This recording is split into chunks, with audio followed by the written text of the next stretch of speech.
What do you think are some of the most common reasons people rush into marriage? Oh, some of the most common reasons I would say, because I rushed into mine, probably over 7 years ago.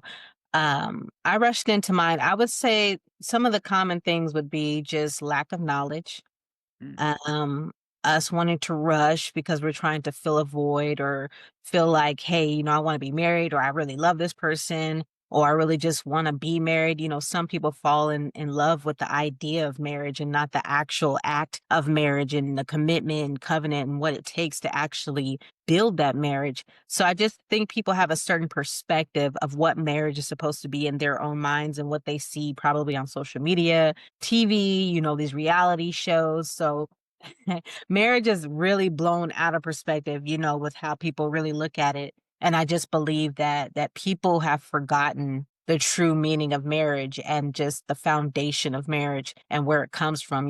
God created marriage. God created that union. God created that covenant.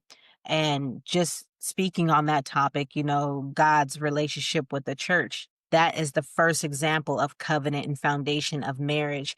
And when man is married and cleaves to his wife, that relationship, that covenant, that bond, that union between man and woman is supposed to mirror God's relationship with the church. So I just believe that when people rush into it, they just lack the knowledge and the wisdom, and they don't really know what they're getting themselves into. Hence, myself. I didn't learn a lot more about marriage until after the divorce, which is why, I'm not afraid to get married again, but I do understand how much time it's taking because it's been almost 7 years. But I understand you need to be prepared for this. It's a covenant, it's a decision, it's an intentional decision that you're choosing to make to be with a partner.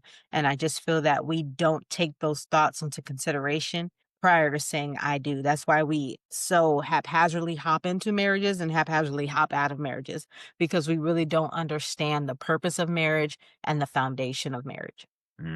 Yeah, I love that. I heard a pastor say, or I think it was Dr. Miles Monroe.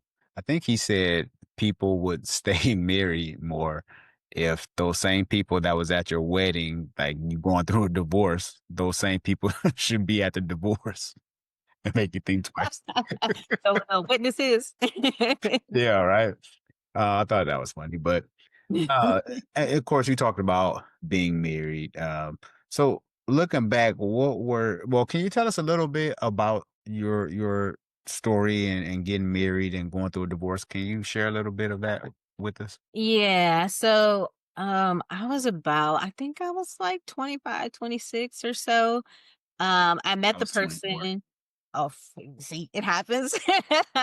Welcome to the club. Oh, I was in the church. He was outside the church, so go figure, happens to a lot of us young ladies. And a lot of times, we get into situations where we feel we can change the person or the person will grow with us as, we gradually go through our union or our marriage. But marrying this person, I had to do a lot of reflecting and think about like really where was I at mentally and emotionally and spiritually in that time frame compared to now, which is why like I can talk about it so vulnerably and openly because I'm healed from it. My past doesn't control me of where I'm at in the present. So just thinking about it, I'm just like, man, like I was very lonely. I felt abandoned. I'd lost a couple of good friends, good best friends back then. Just our relationship just departed from each other. And, I didn't really have a lot of family out here. I'm out here in Cali. What's up to Cali? And a lot of my family's in Washington. And it's just like I just felt very alone. So when a person feels very alone, they can feel very vulnerable. They can feel very vulnerable. So, and I can't speak for men, but I'm pretty sure men can feel in these ways too. But for women and as a woman, when you're vulnerable, a lot of times you'll settle for anything. You'll settle for anything if it just feels even temporarily of that void that you might be feeling where you want companionship or you want someone there and you'll choose someone out of loneliness. So that is also the worst time to choose somebody when you're feeling lonely, you're feeling abandoned, you're feeling traumatized, you're feeling hurt, you haven't healed from your past traumas, childhood traumas, whatever that might be for you. But that's the worst time to go seeking for love because you're not going to find love. I promise you that. You can find lust. You're going to find other traumatized people, other people that haven't healed from their from their problems or anything like that. So worst time to do that. But met this gentleman outside of church. Nothing bad to say about him. 'Cause like I said, it was a great guy, but I had to understand where I met him at. Even though I can identify emotionally where I was, but back then I could not identify with where he was because it was just about me. It was about me. So when I chose to be with him, it was really fast. We started dating. We started, having sex with each other, and, we started living together. So, and to be honest, I always tell people like my first love literally was Jesus. And that's not a cliche. Mm, He was my first love. Like, I've never been in love with a man before. I've been in relationships with men, but it was always lust. It was always for competition. It was always just, for the fun of it and just the toxicity of it. It was never for real love. And you got to ask yourself, and I had to ask myself, if you never really knew Jesus like that and Jesus is love, did you really give love? Did you really you gave love from from a place where you understood it to be, but that doesn't mean it was real love.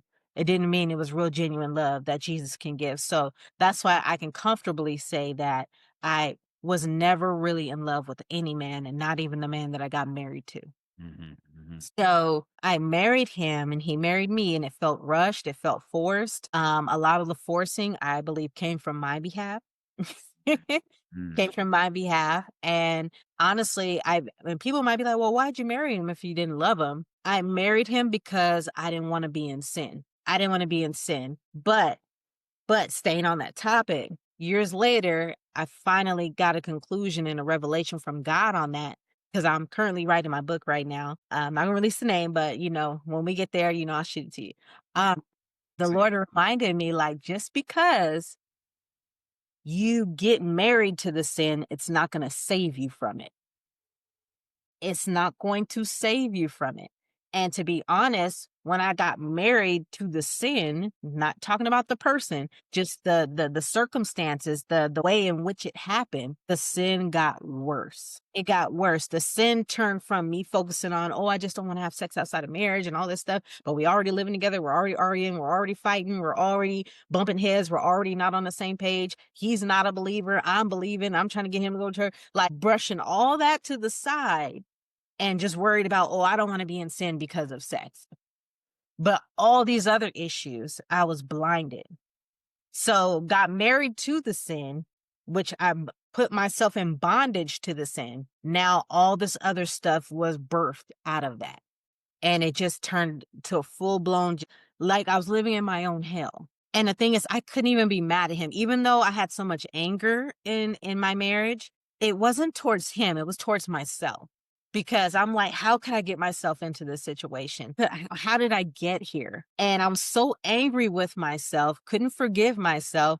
I wanted to please God. I was struggling in my relationship with God now because I was in so much bondage and turmoil, and I took it out on him. And with him, he struggled with a lot of things too, sexually, all that stuff, addictions in that area.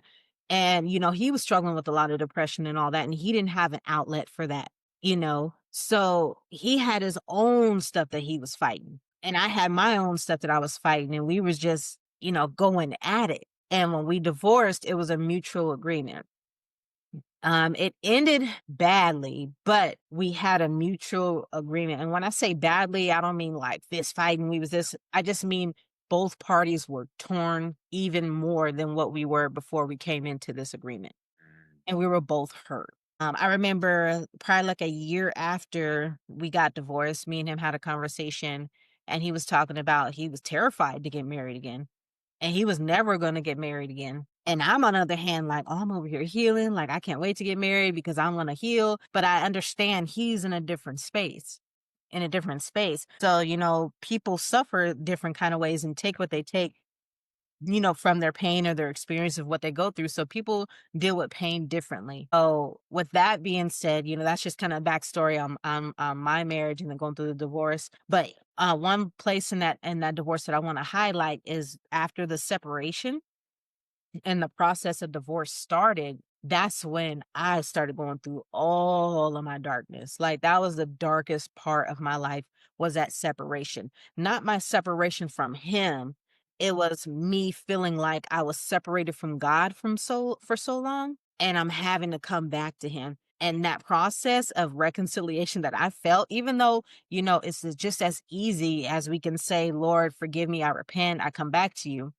There was still a process, like, I felt like I was like, when a drug addict stops doing their drugs and they go through that rehabilitation process and relapse and then going through just thinking and their mind is just thinking 10 million different things at a time. It felt like that. I felt like I was having withdrawals, like, I was going through it. I had my first panic attack. I ain't never had a history of panic attacks. It was bad.